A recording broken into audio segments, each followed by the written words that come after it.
Wis. Halo, Halo, selamat Mas. siang ya. Ini siang di sini. Oke, kalau di Jakarta nih yang berasap terus ini kami udah malam habis lepas Isya. Kalau Mbak Aida di mana ya sekarang? Di Hamburg. Hamburg hari ini terang, cerah, hangat, Oke, 17 derajat. Itu udah hangat di aduh, sini. Tapi cerah, yang jelas cerah. Jadi moodnya bagus banget nih orang-orang ini. waduh, enak banget tuh. Jadi pengen merasain udah lama banget nggak merasakan cuaca 18, 17 Derajat derajat ya. sejuk, enak, sejuk. Ayo Ya, Mas, kesini Mas. Lagi, jalan-jalan. ayo deh, Apa lagi? yuk ke jalan-jalan pengen nih jalan-jalan apa kayak acara segala macem. Apa kabar nih? Tadi siang udah jalan-jalan keluar keluar keluar Belum, belum. Aku belum? seharian mempersiapkan untuk ini, live ini. Asik, siap. Iya, iya. Makasih ya nih Mbak waktunya dan eh, apa istilahnya sinyalnya buat ngobrol-ngobrol sama saya dan teman-teman di kios ojok kios nih. Sama-sama, saya juga terima kasih sudah diberi kesempatan Asik. ngobrolin cerpen saya, kumpulan cerpen saya yang terbaru.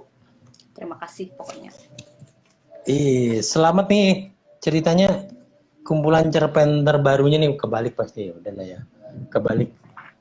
Iya, Eh, saya juga punya nih. pakai kaca bisa lihatnya. Weh, sudah terbit, selamat dan sudah mulai menemui pembacanya ya di Indonesia dan di Semoga Hamburg juga ya. ya setiap hari ada yang laporan lah ya, laporan baca. Oke, Saya senang beberapa di antaranya sudah bikin review dengan sangat serius gitu. Jadi kadang-kadang menemukan sesuatu yang saya tidak pikir, oh ternyata ada cara pandang seperti ini gitu. Nah, malah pembaca yang ya, menemukannya gitu. Jadi pembaca oke, menemukan satu poin dalam cerita saya gitu.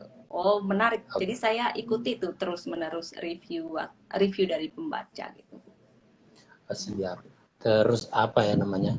Eh, judulnya adalah Aliansi Monyet Putih ya.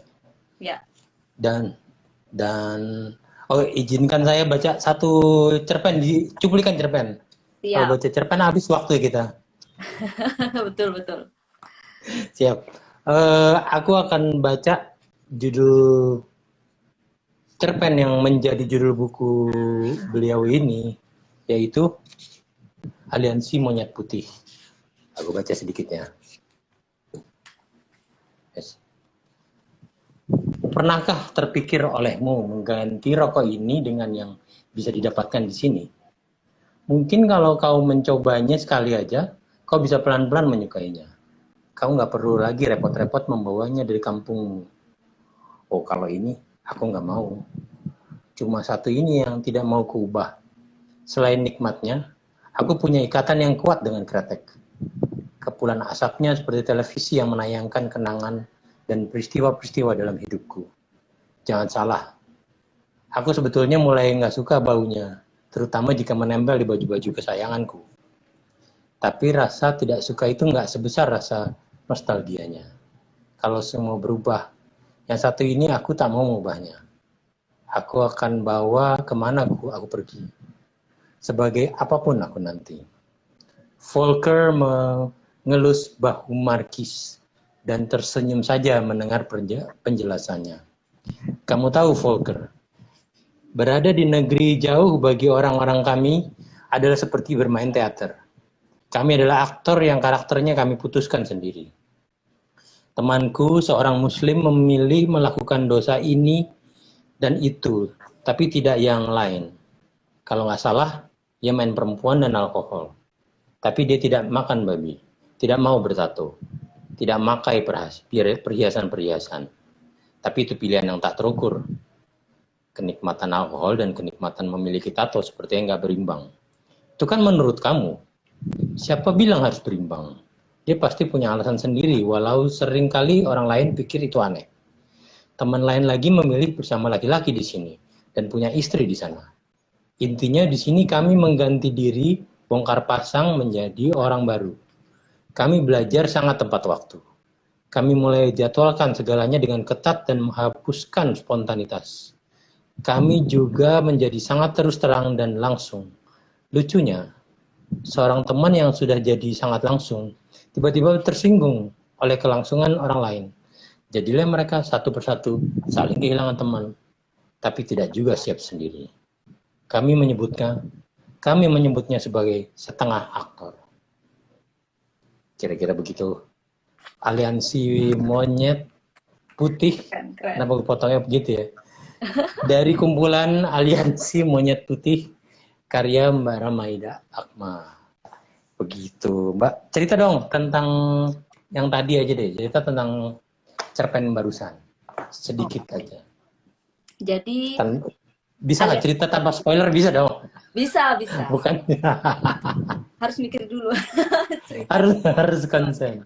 Dikit. Jadi gini, selama ini kan kalau kita membaca catatan orang Indonesia tentang Eropa, pasti khas tuh ya pelajar atau turis, atau kalau kita nonton vlog atau YouTube gitu banyak pasti misalnya kayak pasangan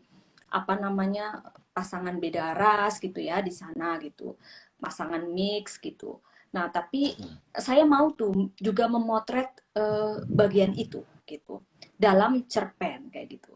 Karena ada banyak cerpenis Indonesia yang juga sudah menulis seperti itu gitu ya. Budi Dharma, kemudian NH Dini juga rajin tuh mengangkat masalah ini. Tapi yang kontemporer eh, belum gitu. Jadi ketika saya di sini, saya menghadapi langsung tuh apa namanya fenomena pasangan berbeda bangsa, dua kultur yang bertemu, terus saling mempengaruhi satu sama lain, jadi jadi bentukan identitasnya itu menarik. Jadi bisa jadi orang itu sangat Jerman dan sangat Indonesia secara bersamaan kayak gitu. Nah, gara-gara ini motivasi inilah yang membuat saya mengangkat Aliansi Monyet Putih. Sekaligus juga yang jarang disentuh itu bagaimana hubungan-hubungan yang bercampur itu muncul di ranah-ranah yang juga akademis. Misalnya ini kan Aliansi Monyet Putih juga ada irisannya tuh dengan ranah-ranah akademis. Jadi di situ juga saya singgung masalah-masalah bagaimana orang Barat itu pergi ke Indonesia misalnya melakukan penelitian, sekaligus jatuh cinta ke Indonesia, sekaligus berumah tangga dengan orang Indonesia, misalnya kayak gitu. Dan itu bukan cuma masalah individu ke individu, tapi juga dua kultur dan masalah power juga di dalamnya. Nah, ini semua muncul di Aliansi Monyet Putih di peristiwa yang sangat sederhana gitu. Jadi banyak yang ingin saya ceritakan, dan mungkin aspek-aspek ini menurut saya belum banyak yang ngangkat gitu. Jadi pasangan beda bangsa, kemudian hubungannya sama dunia intelektual, hubungannya sama power relation antara Barat dan Timur kayak gitu, antara Indonesia dan orang Eropa misalnya gitu. Jadi banyak motivasi yang membuat saya bikin Aliansi Monyet Putih gitu. Termasuknya itu yang paling jelas gitu. Oke deh. Kalau dari seluruh karya yang ada di kumpulan ini, itu yang pertama kali ditulis yang judul apa sih, Mbak? Oke. Aku harus ingat-ingat nih. Ya. Tuan yang paling mulia, kayaknya itu deh. Ya. Itu Oke. Tentang sedikit, nggak boleh spoil ya, tapi itu tentang sedikit nggak apa-apa. Sedikit nggak apa-apa. Ya justru itu tentang anjing dan pemiliknya gitu. Itu yang pertama kali saya tulis tuh 2017 atau 2018 gitu. Ya. Oke. Kalau dari Mbak sebagai orang Indonesia terus ke Jerman, ada hal yang sangat apa istilahnya, sangat mengagetkan nggak sih Mbak? Apa udah expected semua, mereka akan begini, begitu benar ternyata?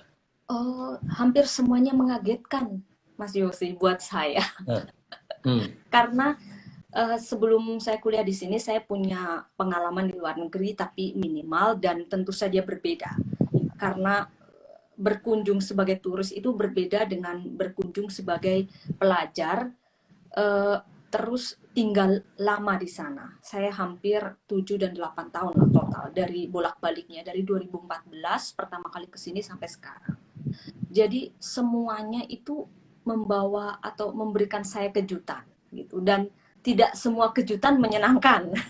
Jadi kejutannya Oke. juga nano-nano gitu. Jadi yang dari yang menyenangkan sampai juga yang apa ya, bikin shock, sedih, takut, marah, ada semua. Tapi itu memang risiko itu ya, risiko ke tempat yang kulturnya berbeda. Jadi kaget banget. Beberapa yang bikin kaget itu tentu saja itu waktu, persepsi tentang waktu gitu ya. Kalau kita itu kan ini apa namanya, mengalir, ketemu orang di jalan, ketemu Mas Yosi di jalan, tiba-tiba berdiri bisa di trotoar 2 jam ngobrol kayak gitu. Nah, Oke. kalau di sini nggak bisa gitu kan, jadi semua harus pakai janji gitu, jadi nggak ada spontanitas. Itu yang tadi Mas Yosi kutip di Aliansi Monyet Putih kan begitu. Kita mulai hilangkan spontanitas karena mereka memang membagi dengan sangat eksak gitu ya. Kemudian masalah hubungan juga, masalah ruang privat dan publik. Bukan berarti saya menyukai itu semua, ada hal-hal yang tentu saja kami tidak sukai gitu, tapi kan kita harus adaptasi kan dengan lingkungan baru gitu. Masalah sound Mas, suara. Jadi di Indonesia, semua orang pasti punya speaker yang besar, yang bisa buat dengerin musik tiap pagi dan sore gitu. Saya juga manusia speaker. Saya awalnya nggak suka dengerin musik pakai headphone gitu kan. Mau dengerin musik itu seluruh ruangan itu menggemakan musiknya gitu. Sampai sini nggak bisa saya melakukan itu.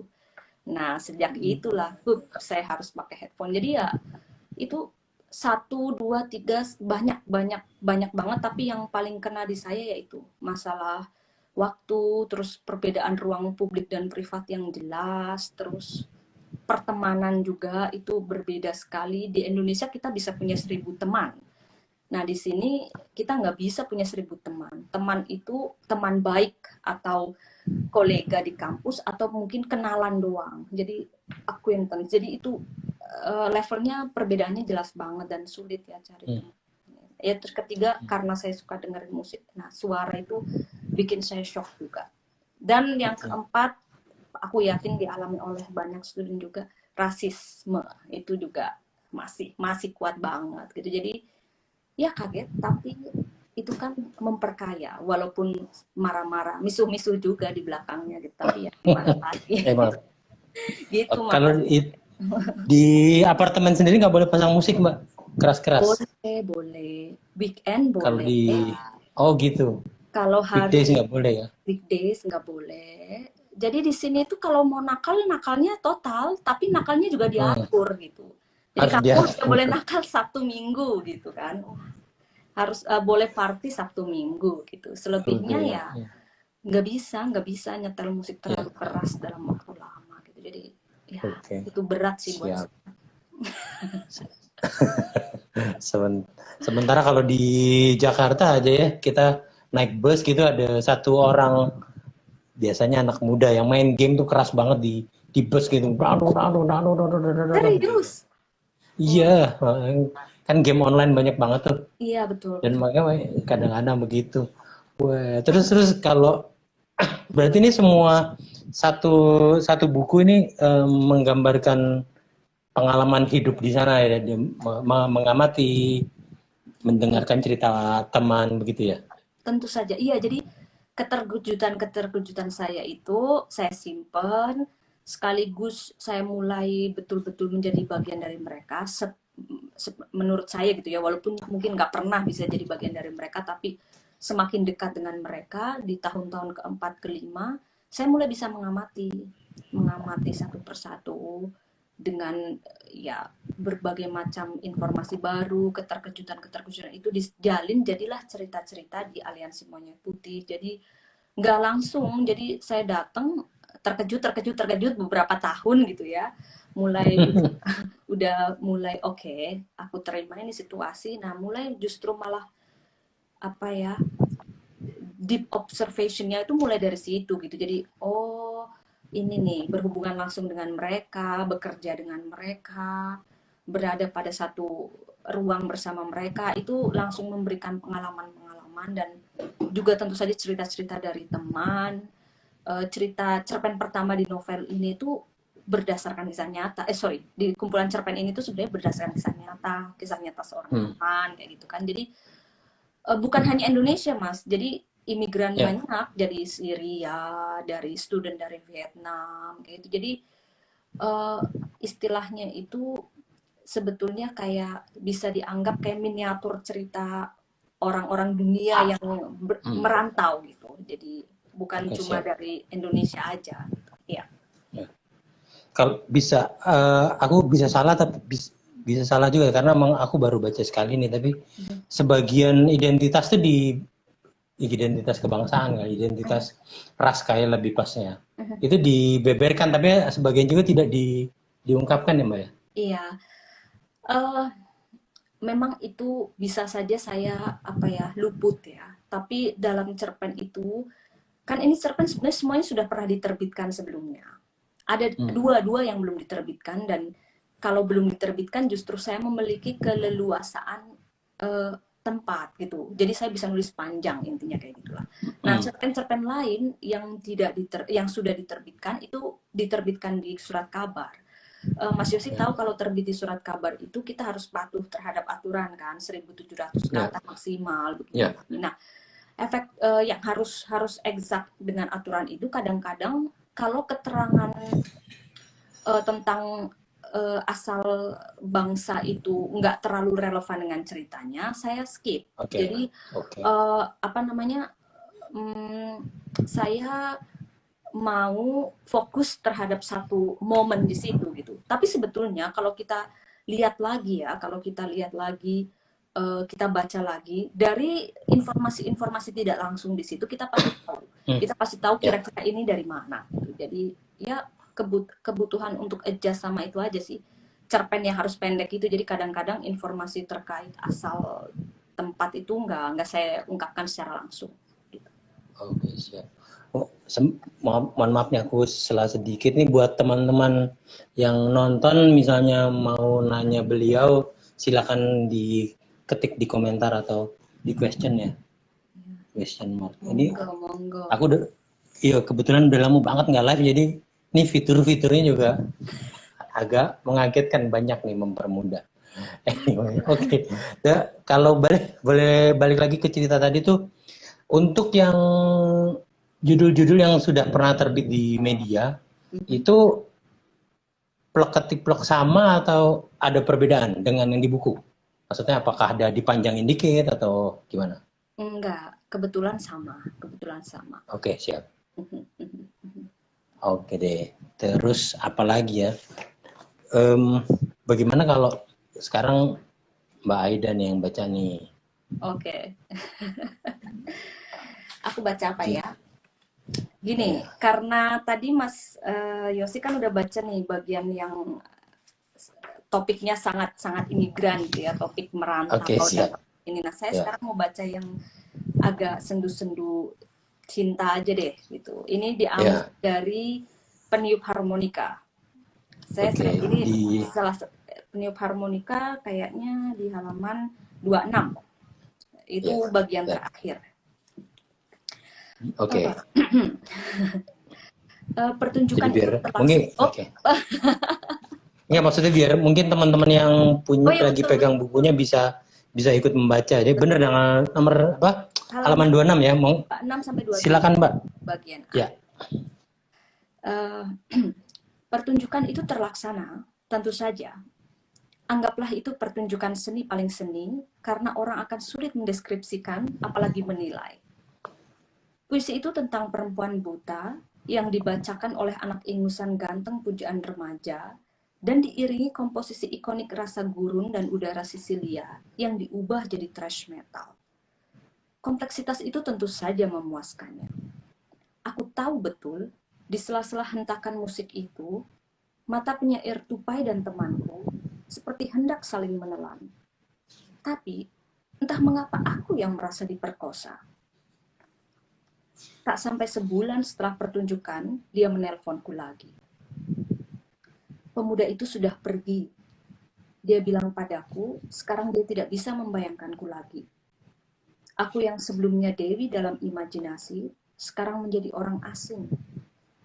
Katanya, setelah kami bersentuhan, bayangan Dewi itu seperti balon yang pecah dan tidak bisa disatukan lagi. Hancur. Andaikan aku masih bisa memilih, mungkin aku lebih bahagia hidup dalam imajinasinya. Sayangnya aku tidak bisa lagi. Sepanjang hidupku, ini adalah versi paling menyedihkan dari sebuah peristiwa bernama dicampakkan. Kamu mau jawaban seperti apa dariku? Tidak perlu. Kamu mau mendengarkan permainan harmonika? Boleh.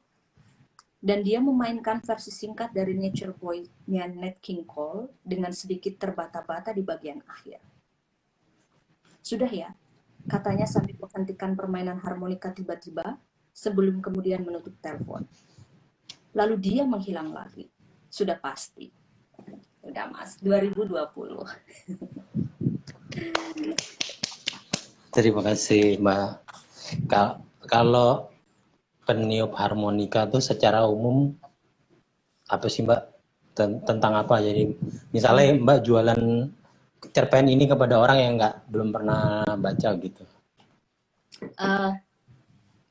Peniup harmonika ini pernah dimuat, ini dulu dimuat Tempo, dan saya nggak menduga dimuat Tempo. Karena terus terang, saya buat itu motivasinya pribadi. Jadi ini tuh tentang dua orang sahabat yang berteman, sangat akrab, kadang-kadang nggak suka, kadang-kadang benci gitu ya, kadang-kadang, tapi tetap sayang satu sama lain. On and off relationnya, oh ini banyak nih pertanyaannya. Jadi saya sendiri secara pribadi suka sama cerpen ini karena nggak ada tendensi apa-apa. Ini tuh cerita tentang bagaimana seorang sahabat itu selalu terlibat dalam terlibat dekat dalam perjalanan hidup sahabatnya, tapi juga nggak dekat gitu. Jadi ada satu yang mengikat mereka terlepas dari dia setuju atau enggak tindakan temannya. Jadi mungkin dalam satu kalimat sederhana, cerpen ini tuh menceritakan definisi belahan jiwa sebetulnya, soulmate. Jadi dua orang ini sebetulnya soulmate. Kadang-kadang juga nggak suka, kadang-kadang suka gitu, kadang-kadang terpaksa, kadang-kadang sebal gitu, tapi ada terus berdua gitu. Nah, jadi motivasinya sederhana banget, nggak ada pesan yang berat. Saya nulis saja karena itu sebagian itu saya persembahkan atau itu reverse ke sahabat saya gitu. Jadi justru itu keringanan cerita, kemanisan itu membuat saya suka sama cerpen ini.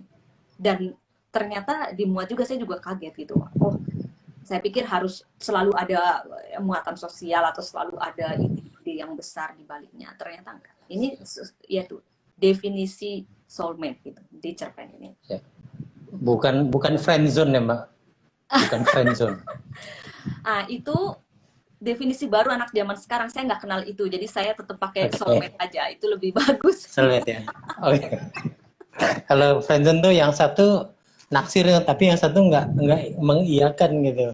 Loh, jadi kalau gitu. Gitu ya. Kalau soulmate itu justru saling mencintai, tapi juga saling membebaskan. Iya. Jadi, iya betul. Iya, jadi mereka saling tergantung sama satu sama lain, tapi nggak beda lah. Nggak mau lah saya. Friendzone itu definisi anak sekarang aja. Saya nggak mau. Saya mau soulmate. Lebih dalam kelihatannya. Mungkin sama sebetulnya. Siap. Ini aku sambil scrolling sebentar nih Mbak ya. Aku lihat pertanyaan dari teman-teman nih. Ini aku bacakan satu. Dari salam dari Ruang Buku Aksara. Kapan-kapan kalau ada waktu kita diskusi juga bareng Ruang Buku ya. Oke. Terus ini dari HADY KMS ya, kita Hadi KMS lah ya dibilang. Selamat malam Mbak Aida, setelah hampir 1 dekade di Jerman, kenapa baru sekarang menerbitkan buku tentang pengalaman Mbak Aida di sana? Silakan. Oke, jadi sebenarnya tadi ini makasih, ini kayaknya Hadi Winata, ini teman penulis juga kalau. Oke, siap. Terima kasih Hadi, pertanyaannya. Tadi saya sudah singgung sedikit. Begitu datang, kan saya sibuk dengan terkejut dan adaptasi, dan itu nggak mudah. Dan kebetulan saya di sini sekolah, jadi juga adaptasi dengan kampus. Tapi sejak itu saya sudah mulai merekam dalam memori lah.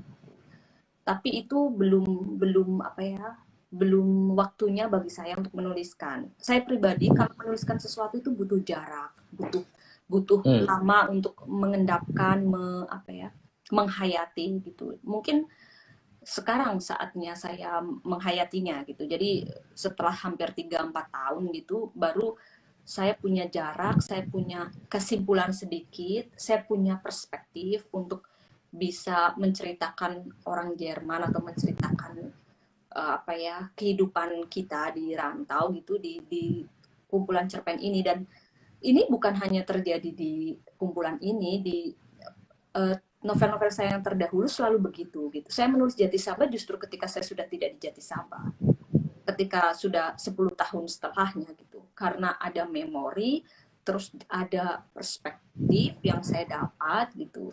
Begitu juga Tanggo dan Sadimin, itu lebih lama lagi. Tanggo dan Sadimin itu kan tentang nenek saya, ibu saya gitu. Jadi itu malah cerita yang sangat lampau gitu, dan butuh waktu untuk mengumpulkan, untuk mengendapkan. Nah mungkin itu ya, ada 3 alasannya itu sih: adaptasi, terus ada tugas lain, yang ketiga yaitu butuh waktu untuk mengendapkannya gitu. Jadi kalau kurang lebih kalau cerita-cerita Mbak nih terutama, kalau Mbak kan emang karyanya cukup banyak ya di bidang fiksi maupun non fiksi, namanya akademis ya. Nah kalau untuk yang non fiksi Mbak punya catatan dan mengumpulkan catatan-catatan itu, terus kapan-kapan baru dibuka dan diproses Ada untuk sebagai gitu jadi ya. Saya kan sebenarnya juga suka traveling, cuma saya tuh nggak kayak anak sekarang yang gesit banget upload gitu, karena nggak terlalu bisa juga dengan media sosial gitu. Jadi saya suka traveling dan saya bikin itinerary secara apa ya, manual gitu, dan catatan-catatan, diary singkat juga gitu. Saya juga orang yang nulis catatan dan diary cukup intens gitu. Nah itu tuh nanti saya ada nih, mau saya shipping nih ke Indonesia nih beberapa gitu catatan saya. Nah nanti mungkin mau bikin ya, itu jadi bahan seperti tadi obrolan di luar screen ini. Mungkin akan ada novel berdasarkan itu, mungkin akan ada juga catatan perjalanan. Nah kita lihat nih seberapa saya konsisten, tapi bahannya udah ada bahannya udah ada gitu. Jadi dan apa namanya, cukup tematik gitu. Jadi saya suka traveling ke daerah-daerah yang misalnya agak dark gitu, jadi kuburan atau apa gitu. Jadi ya, jadi saya kalau kuburan bukan agak dark, dark beneran.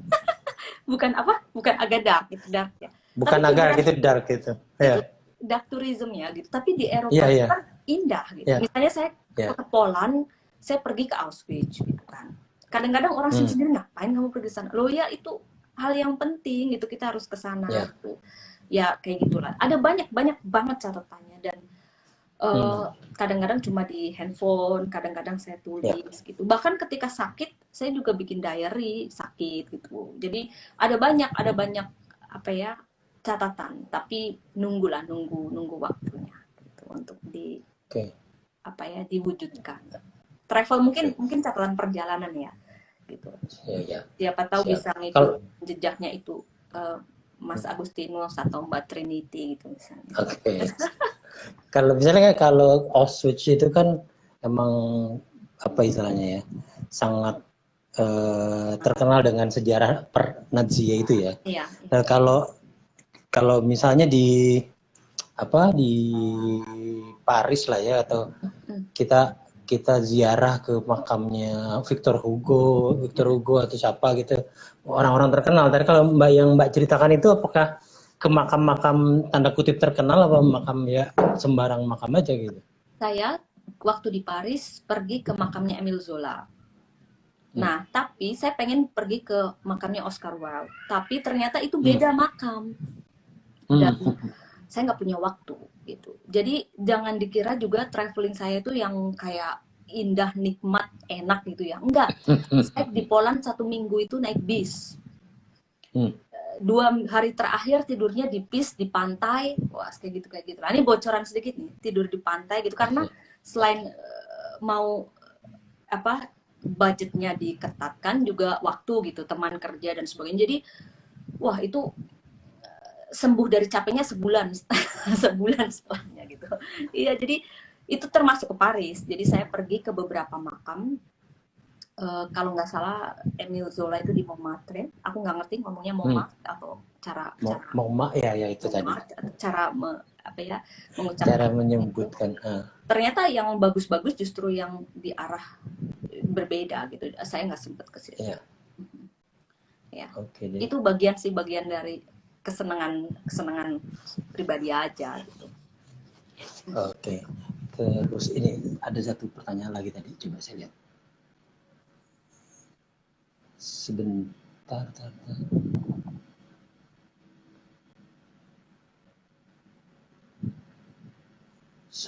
Harus dipanjat kali ya ke atas. Bener, manjat takut kepleset. Oke. Mbak dari Yudhistira Adi Prasetya. Oke. Mbak Aida, apa kabar? Semoga sehat di rantau. Selamat terbitnya Aliansi Monyet Putih bertanya, Mbak Aida menulis karena terkejut hal-hal yang baru dihadapi di sana, apa karena memori-memori? Oh, menarik. Udah? Ya, pertanyaannya itu? Monggo.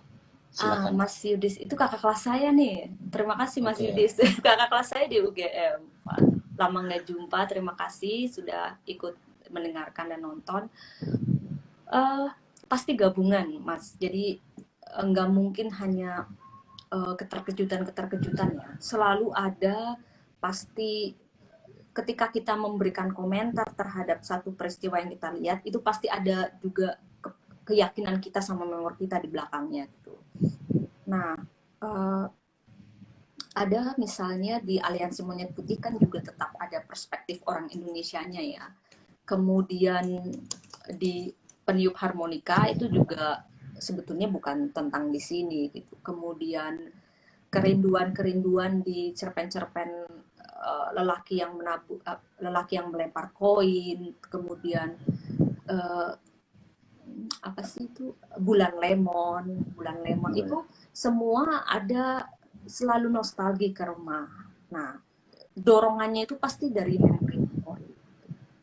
Dan saya sekarang sedang menulis cerpen-cerpen lagi seperti biasa reguler, dan anehnya kerinduan itu dan memori itu juga semakin kuat gitu. Jadi kadang-kadang kita bisa melihat ke sini, tapi secara bersamaan kita juga didera rindu homesick yang kuat gitu. Jadi di cerpen-cerpen ini selalu ada hubungan keduanya kan. Selalu ada, bukan total tentang Jerman, tapi juga Jerman dalam perspektif orang merantau yang juga kangen rumah gitu. Jadi selalu ada hubungannya gitu. Jadi melihat dunia luar sekaligus menggali diri sendiri gitu. Menggali memori-memori sendiri itu selalu berhubungan, dan saya pikir itu kelihatan di cerpen-cerpen gitu. Oke, siap. Makasih Mbak tanggapannya tadi, pertanyaan beliau. Terus tadi kan yang dari potongan yang Mbak bacakan itu ada pembahasan tentang puisi, sedangkan yang kan Mbak juga menulis puisi juga, dan cerpen tentu saja sekarang lagi kita bicarakan, terus ada juga novel gitu. Nah, dari kan Mbak sudah mencoba ketiga-tiganya nih, dan pengalamannya masing-masing itu gimana sih Mbak, kalau boleh tahu pengalaman menulis puisi, cerpen dan novel? Oke. Sebetulnya saya sudah cerita ini di banyak event ya, banyak perbincangan gitu. Jadi saya dulu itu waktu SMP, SMA, mungkin saya cerita aja dikit ya. Saya dikenalkan oleh ibu saya sama penyair dari Jawa Tengah namanya Badrudin MC. Pada masa itu sampai sekarang saya menghormati beliau penyair penting di Indonesia, dan kemudian Pak Bad memberikan saya, Kang Bad panggilannya ya, memberikan saya banyak sekali, 4 buku waktu itu saya ingat. Itu salah satu bukunya itu terjemahan puisi-puisinya Octavio Paz. Waktu itu saya bukan SMP, malah SMA kelas 1 lah.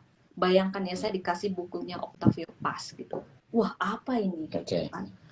Tapi jadi 4 buku, bukunya Octavio Paz, bukunya kumpulan puisi sastrawan-sastrawan Jawa Tengah, dan 2 buku yang lain lah. Asing, terjemahan sastra asing. Saya terpukau tuh. Kemudian saya diajak beliau ke sebuah festival sastra di Pondok Pesantren Cigaru yang dimiliki oleh penyair juga Faisal Kamandobat. Beliau sempat kuliah antropologi di UI. Beliau penyair dan sekarang jadi pelukis. Beliau pengasuh pondok pesantren juga. Di sana saya terpukau lagi. Saat itulah saya berpikir saya mau jadi penyair juga gitu. Jadi pertama yang saya geluti justru puisi gitu. Tapi saya kemudian kuliah kan di UGM gitu kan. Saya nulis puisi susah. Menulis puisi bagi saya susah karena itu beda lah cara menyusun ke bahasa dan cara menyampaikan gagasannya sangat berbeda. Dan saya nulis puisi sama teman-teman, menulis antologi juga, memberikan puisi-puisi itu ke senior-senior saya. Mereka memberikan masukan ini dan itu. Sampai kemudian saya mulai menulis cerpen, dan mereka juga membaca cerpen saya, dan mereka lebih antusias melihat cerpen saya, membaca cerpen saya. Waktu itu bilang, wah ini cerpen kamu bagus-bagus. Nah, setelah itu saya lebih terbiasa ke cerpen gitu. Jadi di kalimat peniup harmonika kan ada kalimatnya, puisi itu cinta pertama saya gitu. Walaupun cinta pertama, dan seperti cinta pertama pada umumnya gitu, kita nggak bisa bersama gitu. Jadi saya dan puisi itu nggak bersama ternyata. Walaupun saya menyukai, dan saya sangat menyukai, saya membaca puisi sangat intens juga. Saya punya preferensi terhadap puisi, tapi akhirnya mungkin saya lebih cocok nulis cerpen gitu. Walaupun saya masih nulis puisi sehari-hari gitu, saya masih nulis puisi, tapi gitu. Siap. masih. Jadi cerpen dan kemudian novel. Jadi karya pertama saya yang diterbitkan waktu itu kan novel. Jadi sejak itu seperti otomatis saya lebih into prosa lah gitu. Tapi bukan berarti saya nggak nulis puisi dan sebagainya. Sehari-hari saya nulis puisi gitu. Kalau ada orang yang saya sayangi ulang tahun atau apa, saya bikin puisi gitu dengan serius gitu. Tapi bukan lagi, saya tidak membawa pesan-pesan yang besar dalam puisi-puisi saya. Jadi ceritanya gitu Mas Yosi. Jadi kayaknya cerpennya lebih baik gitu daripada puisinya gitu. Jadi ya udah. Berpisah lah saya dengan puisi. Sementara kali Mbak. Sementara saya masih gitu dan sebagainya. Mungkin kapan-kapan nanti kelak di tahun sekian akan bertemu pembacanya lagi, siapa tahu. Itulah apa. Mas Teguh ketawa tuh, Mbak Aida gitu. Kalau mungkin Mbak Aida nggak suka, mungkin orang-orang pada suka-suka aja gimana? Mungkin karena waktu itu kan lingkungan saya juga masih terbatas, dan kita waktu itu beda sistemnya. Yang didengar itu mentor. Dulu kan menulis itu ada mentornya, ada lingkungannya, ada komunitasnya. Nah, tentu saja kalau saya merasa bahwa ini lebih diterima, ya di sini saya mau fokus ke sini. Tapi bukan berarti saya nggak nulis puisi juga, masih mungkin kapan-kapan lah kita bisa lihat-lihat lagi. Misalnya kalau sekarang kan emang dunia berubah sekarang, sangat mau nggak mau udah sangat digital banget ya kayak.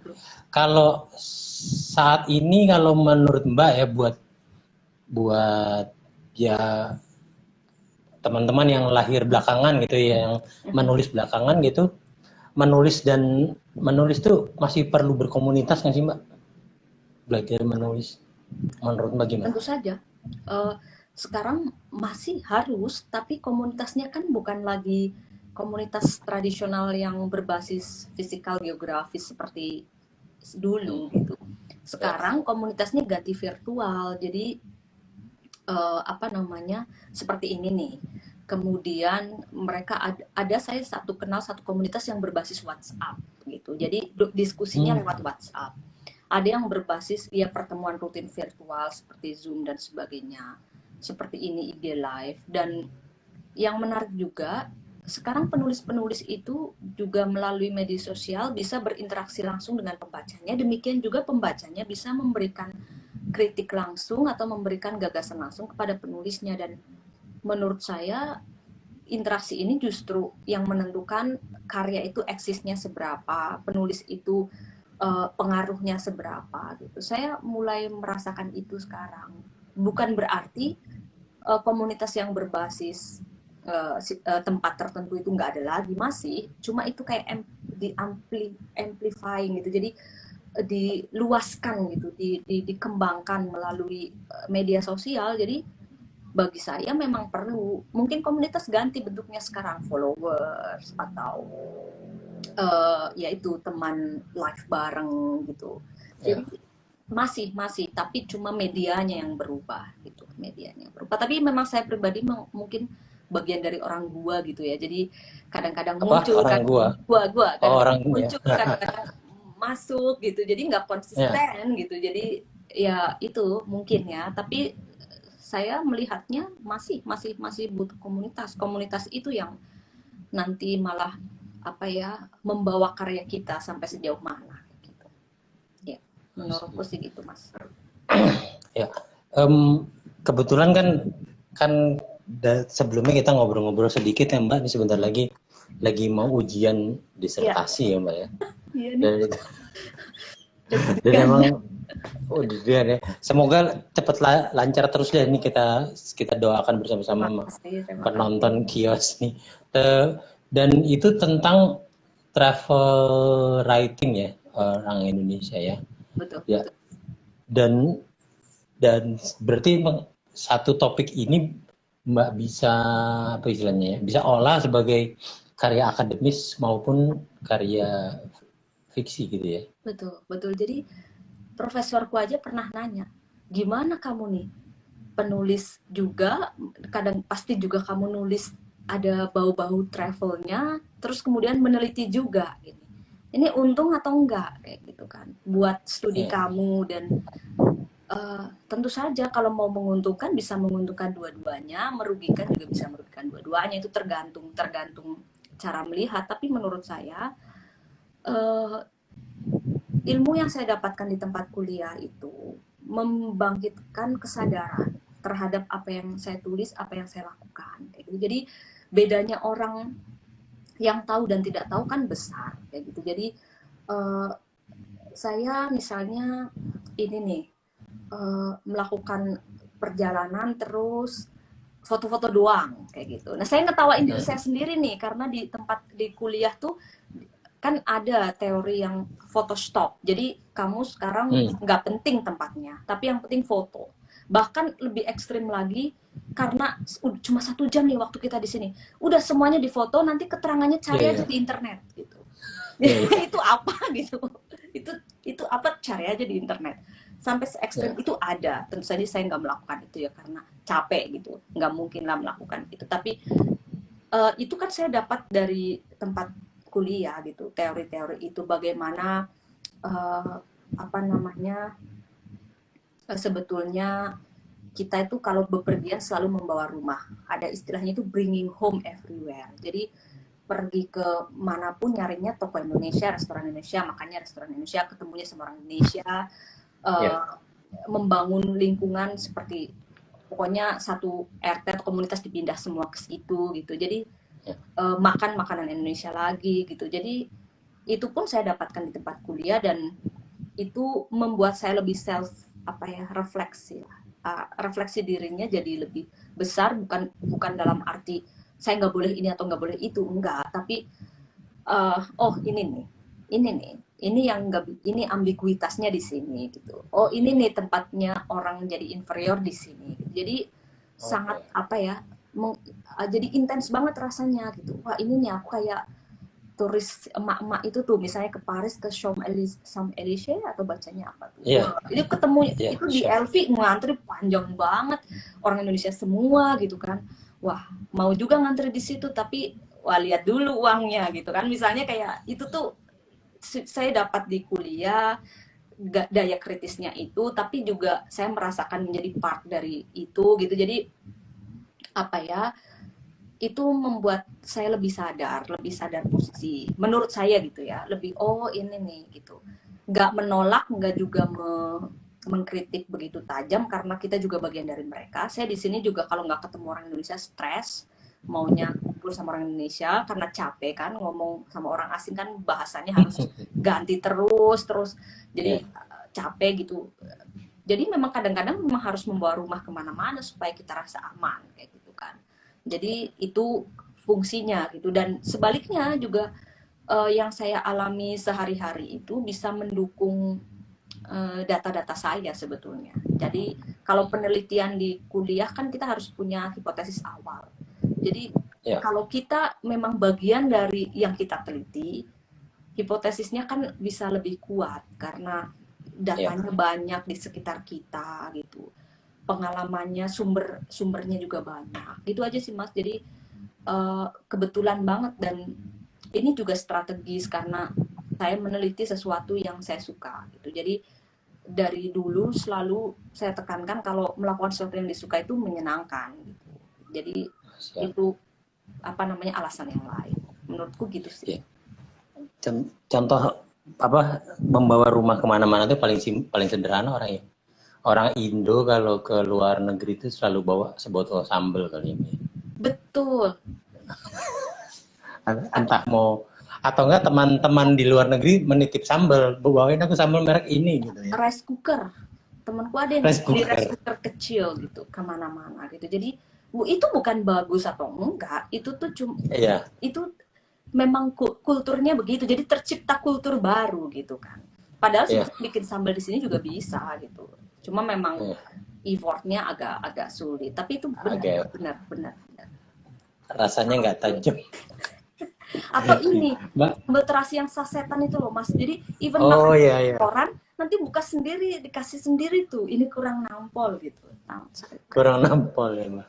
Ini ya. ada pertanyaan lagi nih Mbak, agak balik Siap, ke siap. yang tadi itu dari Zam. Hai Aida, senang bisa nembrung di obrolan ini. Selalu menarik tulisan-tulisan Aida dari Jati Sabah, Tangguh, dan Sadiman. Saya yakin memori berpengaruh dalam tulisan Aida. Nah, ini yang agak berbeda gimana dengan perlawanan simbolik. Oke. Mas Azam namanya. Mas Azam serius banget Oke, pertanyaannya. ya, Udah kayak oke, ujian ini, udah kayak ujian. serius punya. Perlawanan simbolik ya. Uh, pasti selalu ada lah. Walaupun apa ya, namanya perlawanan itu tidak akan pernah 100% sebagai perlawanan. Karena namanya perlawanan itu selalu ada negosiasi, selalu ada ambivalensinya. Jadi di cerpen-cerpen ini yang dilawan sebetulnya kan konsep-konsep apa ya banyak. Jadi sebetulnya di satu sisi sebagai contoh ya, Aliansi Monyet Putih itu gimana memandang tokoh-tokoh Indonesia di situ? Dia mengendalikan atau tidak mengendalikan? Jadi dia dikuasai atau tidak? Gitu. Dia merdeka atau tidak? Gitu. Ketika dari kutipannya Mas Yosi yang tadi Mas Yosi baca, semua saya mau berubah, tetapi kretek enggak. Nah, apakah itu perlawanan simbolik gitu? Apakah itu ketika dia bilang teman-teman aku tuh bermain teater loh di sini gitu, ganti-ganti identitas gitu. Nah, mendefinisikan ganti-ganti identitasnya ini bisa juga sebagai perlawanan simbolik bahwa aku bisa berubah, aku tapi nggak harus seperti mereka, aku bahkan bisa fluid ganti-ganti. Itu juga bisa dianggap sebagai perlawanan simbolik terhadap persepsi Barat terhadap orang Timur. Barat kan selalu menganggap bahwa orang Timur itu apa ya, pasif, agamis, kadang-kadang gitu ya, terus ekstrem, terus sering nih saya dengar di Indonesia tuh kan semuanya Islam ya gitu, kok kamu nggak pakai jilbab gitu, Oh gitu kamu ya. nggak Dari teman-teman lo. iya teman-teman kerja karena mereka hanya mengenal Islam seperti Islam di Arab misalnya kayak gitu. Jadi kok mereka tidak bisa membayangkan ada Islam yang moderat, padahal Indonesia Islamnya moderat misalnya kayak gitu, atau ada orang yang seperti saya gitu. Nah, kalau tokoh-tokoh di Aliansi Monyet Putih, orang-orang Indonesianya kan kita bingung tuh. Jadi tokohnya itu nggak bisa fit sama gagasan orang Barat terhadap orang Indonesia gitu. Aku pikir orang Indonesia, oh oke, kamu minum alkohol, tapi kok kamu nggak mau pakai emas gitu? Emas kan nggak boleh, cowok nggak boleh pakai emas. Gitu. Tapi minum alkohol aku mau gitu. Jadi itu juga bisa dianggap sebagai perlawanan simbolik bahwa aku tidak seperti yang kamu definisikan. Kamu nggak bisa mendefinisikan orang Indonesia itu seperti ini dan seperti itu. Tapi di sisi lain, ketika satu tokoh bilang, aku lepas semuanya nih, bahkan mengganti namanya, kan spoil dikit nih, bahkan mengganti namanya nama barat. Tapi kritik aku nggak mau. Nah itu juga bisa dilihat di sisi lain seperti, oh ya, dia menenggelamkan semuanya ke situ gitu. Jadi ada pasti, contohnya itu tadi, ada perlawanan-perlawanan simbolik, tapi itu selalu ada yang dibawa bersamanya, selalu ada ambiguitas di dalamnya, dan itu proses identitas selalu begitu, nggak pernah ada yang clear satupun, selalu ada dua sisi, tapi ada banyak di dalam. Siap. Kalau aku baca sekilas nih, kalau Aliansi Monyet Putih kan emang ini cerpennya Mbak yang aku bilang realis lah ya, dan realis dan potongan kehidupan aku bilang, dan seorang penulis kan ya membuat karya dan bermain Tuhan ya, itu playing God yang bisa menghidupkan orang, bisa membunuh orang segala macam, terserah dia gitu. Nah kalau Mbak dari sisi itu bagaimana Mbak menjelaskan pilihan-pilihan Mbak sebagai penulis mengenai tokoh-tokoh ini gitu? Ya, jadi itu kayak main wayang juga ya, jadi kayak ya gitu ya. Jadi kita memang bisa melakukan apa saja terhadap karakter kita gitu. Nah, saya merasa saya berkembang juga atau berbeda gitu dari tulisan-tulisan sebelumnya sampai sekarang.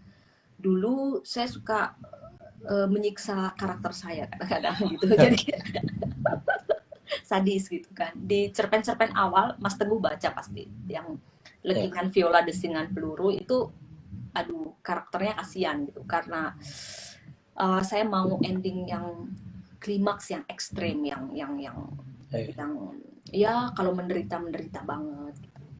Jadi, nah semakin kesini saya merasa mungkin gagasan saya terhadap cerpen itu berubah gitu. Pesan itu tidak harus disampaikan dengan scene yang emosional atau dengan scene yang dramatik, cerita yang sangat ekstrem dramatik.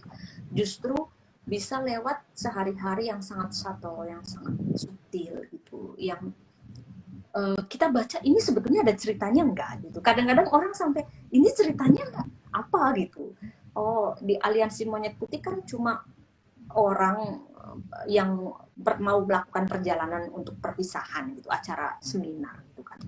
Nah, itu kelihatan biasa banget gitu. Tapi di bawahnya itu kan hubungan antara ini dengan pasangannya, dengan ini dengan koleganya, hubungan antara ini dengan negaranya gitu kan, itu mengangkat sesuatu yang kompleks. Jadi sekarang saya lebih membebaskan karakter saya kalau saya Tuhan gitu ya, lebih misalnya gitu, lebih ya tidak harus berhenti atau tidak harus mati di situ gitu. Jadi istilahnya tuh saya lupa ya, ada cerpenis bilang tuh kalau sering mematikan karakter itu justru nggak bagus gitu. Harusnya karakter itu dibebaskan gitu ya, atau nggak harus selalu ekstrem gitu, tapi dia bisa dalam kesehariannya justru membawa pesan-pesan yang dalam, yang kaya gitu. Nah, mungkin sekarang di cerpen-cerpen yang ini saya memang lebih santai, jadi saya sadar betul cerpen itu kayak foto, bukan kayak film gitu ya. Foto kan singkat banget, jadi portret satu scene, jelaskan scene-nya. Bagus kalau itu membawa sesuatu di belakang yang besar, tapi itu scene-nya nggak harus selesai. Jadi kesadaran itu membuat saya sekarang lebih suka memportrait event aja, event gitu. Jadi terjadi sesuatu atau lagi ada apa nih gitu. Nah, nggak perlu saya sampai akhir harus bertanggung jawab terhadap nasib karakter-karakter ini. Yang penting di event itu ini apa namanya, ada sesuatu yang diangkatnya gitu, yang dimanifestasikan gitu aja sih Mas. Jadi lebih bebas sekarang. Kurang Ya. seperti film Eropa ya, Mbak ya? Masa? Mungkin itu udah ketularan atau gimana ya? Ketularan ya. Ada film Mbak, Eropa apa sih? No News from God. Nah, itu juga No News from God. itu bagus tuh. Jadi Tuhan nggak ada. Jadi malaikat baik sama malaikat buruk bertarung ini, neraka sama surga ini gitu. saingan gitu. Gimana memutuskan sesuatu? Soalnya nggak ada Tuhan gitu. Mereka lebih bebas, ceritanya bagus. Jadi lebih bebas, lebih ini. Nah, saya harap cerpen-cerpennya bisa kayak gitu. Jadi lebih bisa bicara sendiri gitu. Asik. Tadi dari sekilas obrolan sama Mbak ini ada kemungkinan besar nih salah satu cerpen akan menjadi ide dasar novel ya. Iya, betul. Ada bocoran Mbak? Apa sudah dimulai nih? Sebetulnya project berikutnya. Udah, sebetulnya yang saya taruh di cerpen itu sedikit part aja, sedikit bagian itu udah lumayan, udah berapa halaman gitu ya, spasi 1 gitu. Cuma ya itu karena saya mau ujian itu terhenti. Nah, apa namanya, intinya itu cerita berdasarkan pengalaman saya kerja di sini ya. Itu kerja di lager itu kayak pabrik besar gitu, retail di sini. Dan sebutkan satu negara, orang dari negara itu pasti ada di situ. Jadi itu tuh kayak miniatur dunia yang di situ kita nggak bisa lagi lihat Barat, Timur, Eropa, Indonesia, nggak bisa karena itu sangat mix. Dan teori-teori tentang ya kita superior, ini inferior nggak berlaku di situ. Jadi itu sangat memukau buat saya dan gila lah dalam banyak hal gitu. Dan wah, ini saya nggak pernah menghadapi yang seperti ini. Nah, makanya sayang kalau dilewatkan. Nah, kemudian saya punya project itu mengangkat. Jadi jangan, Eropa itu bukan cuma Paris, Prague, atau Madrid atau mana lagi, London yang indah-indah doang. Pergilah ke itu pabrik, lihat orang di situ, gabungan antara orang yang lari ilegal karena apa namanya perang sama naik kapal masuk lewat Itali, gabungan sama tiba-tiba student, terus gabungannya itu nggak bisa dibayangkan, itu mix banget. Kamu bisa kerja tiba-tiba ketemu sama orang yang ternyata itu 2 bulan yang lalu naik kapal mendekati pulau di Italia, terus masuk cari suaka, terus gabung sama orang yang tiba-tiba rumahnya di Syria dibom gitu.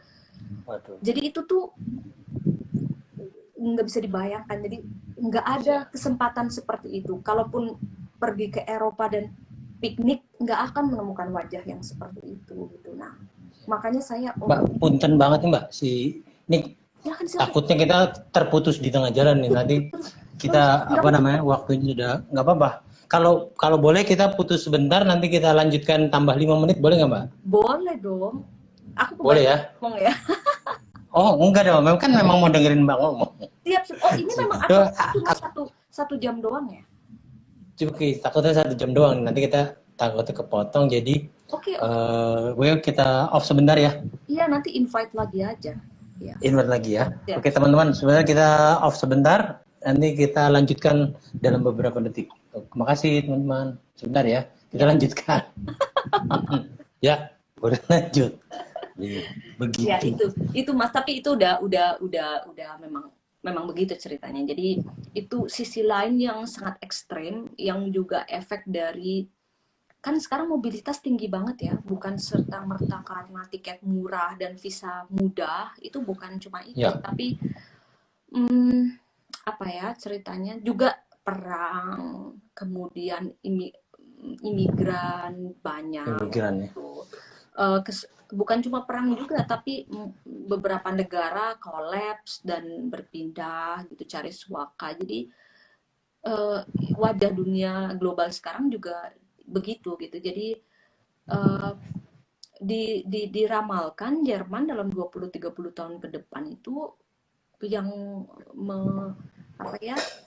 menjadi tulang punggung ekonomi justru imigran ini, karena mereka kan misalnya orang-orang Turki Maroko kan berjaya dengan toko kebab dan toko dagingnya, usaha Ya. kecil menengah dipegang mereka sampai sekarang itu. Jadi itu membuktikan juga komposisi dunia, warga dunia kan berubah gitu. Nah, Ya. jadi saya mencoba memotret itu sebetulnya.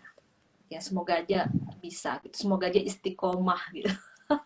Tulisnya Amin. gitu. Amin. Semoga ini ya, semoga bisa muncul kemudian dari anaknya Aliansi Monyet Putih ini Betul. menjadi karya tersendiri di dalam waktu dekat. Amin. Ya, ya. Amin. Makasih nih Mbak udah ngobrol-ngobrol Iya. dengan nah, ada satu pertanyaan terakhir boleh nggak Mbak? Ini kan ceritanya bagi kalau Mbak bertemu sama teman-teman penulis pemula lah gitu ya. Ada kalau dari Mbak sendiri yang Mbak lakukan kiat-kiat menulis apa yang bisa berguna buat teman-teman yang baru mulai nih gitu. Oke. Jadi ini biasanya memang pertanyaan akhiran biasanya kayak gini ya. Jadi ada Iya. tips atau tapi saya sincerely mau membagi ini. Jadi yang pertama memang nulis untuk diri sendiri dulu. Jangan menulis untuk kayak mau dikenal atau menulis mau dapat posisi atau apa. Saya menulis nggak banyak, nggak hebat-hebat amat gitu ya. Tapi saya menulis memang menyukai dan saya sudah dari kecil menulis gitu. Saya punya beberapa dokumentasi yang masih pakai buku tulis gitu. Ya. Disimpan sama ibu saya dari SMP, SMA. Kadang-kadang saya salin puisi-puisi yang bagus yang saya baca saya salin gitu. Jadi saya memang menikmati menulis. Menulis dengan ballpoint gitu saya menikmati banget. Saya Ya. banyak banyak apa namanya catatan sampai sekarang. Itu yang pertama. Jadi nggak ada beban. Nah, kalau mau dibaca publik, yang kedua juga harus tahan kritik. Jadi santai aja gitu. Saya juga sering dikritik, dianggap wah ini nggak layak atau ini tulisannya nggak matang. Biasa itu bagian itu kalau Anda membiarkan orang membaca, Anda tidak bisa mengendalikan pikiran orang. Kan orang Ya. beda-beda gitu. Jadi pertama menulis untuk diri sendiri jadi nggak beban. Yang kedua ya kalau mau di-share harus siap dengan masukan atau pandangan yang berbeda dan itu Ya. perlu. Jadi saya juga punya komunitas yang selalu membaca tulisan saya sebelum saya kirim ke surat kabar atau ke media atau ke penerbit gitu. Jadi pasti saya kirim dulu previewnya, begini gimana, begitu gimana. Jadi itu penting. Yang ketiga banyak baca sih, itu sangat klise tapi nggak bisa nulis kalau nggak baca gitu kan. Uh, apa itu kayak tintanya lah bagi saya gitu. Jadi uh, apa kalau membaca itu bisa memberikan inspirasi gitu atau nonton film gitu. Saya sering banget nonton film sebagai sumber apa ya uh, estetis tulisan gitu. Jadi ya udah tinggal itu aja latihan terus tulis yang banyak gitu. Itu aja sih menurut saya ya. Siap, makasih Mbak. Tadi apa? Tadi nyebutin judul film apa? Aku lupa. Tadi yang Oh, no newsroom itu udah lama sih. Newsroom enggak? Oh, yang Newsroom lama enggak. banget. Jadi di kalau ada film-film yang Oh, mungkin kayaknya orang teman-teman harus nonton deh gitu.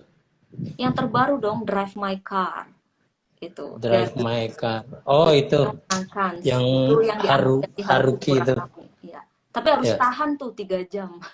3 jam iya, dan film Jepang yang wah lambat narasinya. Oh tapi itu gila sih. Ya ya, Haruki Murakami udah gila ya dalam ya. levelnya. Nah ini kebetulan sutradaranya juga bagus. Yang terbaru nonton film itu, kemudian apa ya? Hmm, saya jarang nonton, tapi barusan nonton film Jerman namanya Oh Boy, itu juga bagus. Karena supaya Ya. latihan gitu, latihan bahasa Jerman. Oh Boy tentang, wah itu juga menginspirasi tuh. Bisa jadiin cerpen. Jadi ini cowok habis drop out dari sekolahnya, ATM-nya di cut sama orang tuanya, terus dia melanglang buana aja di jalanan Berlin seharian, mau cari kopi dari pagi sampai malam gak dapet habis duitnya Begitu. nggak ada, terus sepanjang jalan-jalan itu ketemu orang-orang aneh aja sampai akhir, cuma 1,5 jam ketemu orang aneh terus ngobrol, ketemu orang lagi ceritanya apa, lagi ngobrol. Jadi kayak road movie gitu.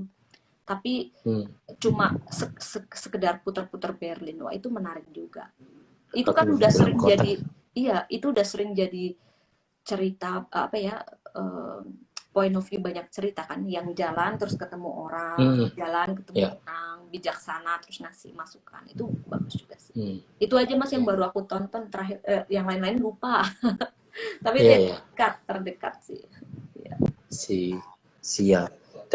Tentu aja kan kalau kita nonton film itu juga nanti kita bisa memasukkan pengalaman kita ke situ ya. Betul. Atau ini kayaknya ini filmnya kurang itu deh ya.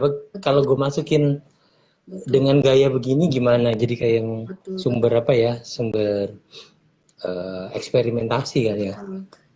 Tango dan Sadimin itu kan terpengaruh banget, nggak tahu berhasil atau enggak ya, tapi saya get inspired banget sama Alejandro Iñárritu. Film-filmnya yang Babel, terus 20 gram, dark banget. Tapi dia itu selalu 3 atau 4 cerita paralel bersama. Ntar ada yang membingungkannya. Jadi Babel itu kan 3 cerita paralel, orangnya bersinggungan sedikit, tapi itu jadi masalah nanti di situ. 21 Grams juga, terus ada satu lagi Amores Perros, Love is Bitch, itu juga Alejandro Iñárritu juga kayak gitu, 3 cerita bersamaan. Kebetulan aku nonton tuh, kecuali yang 21 belum nonton.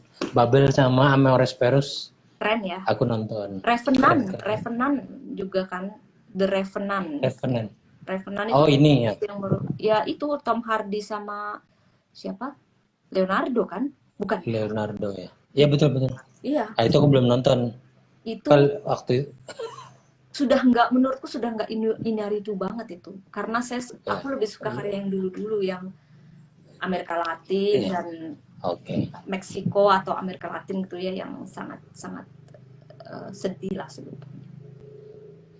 Iya deh, siap. Terima kasih nih Mbak, sharingannya. Kemana-mana. Semoga semoga bukunya sukses. Terima kasih. Terus nanti, makasih nih udah.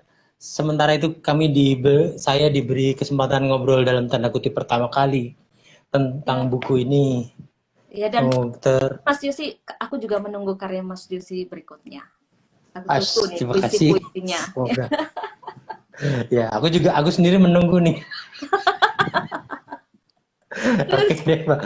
Terus ya, selamat ini ya, semoga ujiannya lancar, aman, terkendali. Iya. Dan habis itu pulang kampung ya, Mbak ya? Insya Allah ya, pulang kampung pasti. Oke, siap. Harus next step ke langkah selanjutnya. Siap. Terus kalau begitu terima kasih waktunya. Sama-sama.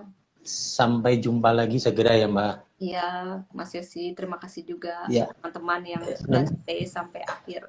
Ya. Tadi kebetulan beberapa teman yang bertanya, aku catat nanti kalau lancar semoga ada kejutan buat teman-teman. Nanti bisa iya betul. Kita ada buku nih, tapi bukunya udah nyampe apa belum ya, nanti kita cek lagi.